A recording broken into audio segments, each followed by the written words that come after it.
Hi guys, it's Lisa and Tracy, and we're here for an episode of Coach's Corner with a little bit of more information about the lesson plan template that's kind of causing a little bit of stress. So one of the questions that we've been hearing is that we're not sure about those action steps. And so we wanted you to understand that those are really just the activities that you do in your classroom, the way that you chunk up your lesson so that students aren't doing the same thing the whole time. And research shows that students learn best when they are able to do that because there's some stops and starts with their learning. So just think about action steps as activities. So we created a visual to help you see how the curriculum guide and the lesson plan work together. So you see on the left-hand side, a curriculum guide, that's the what, and the right-hand side is a lesson plan, and that's the how. So you'll use these in conjunction with each other. The curriculum guide will help you with your TEKS to use for the lesson plan.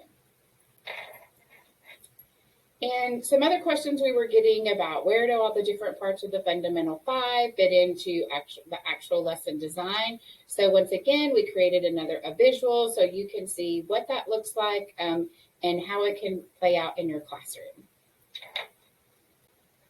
We also created an exemplar to help you as you're doing your lesson plans.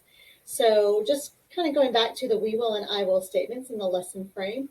And you can get these directly from the curriculum guide to help you with the we will or the objective and the I will, which is the demonstration of learning.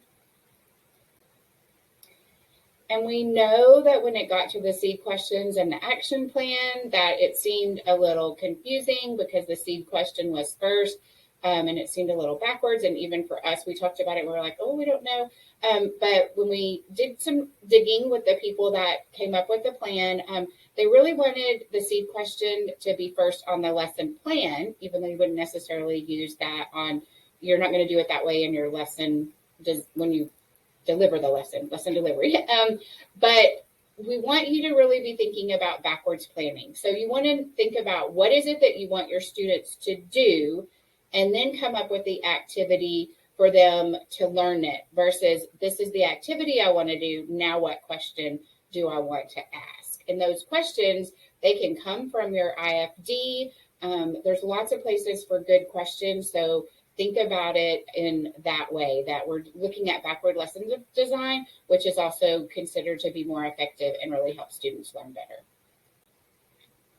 And we know that change is not always easy.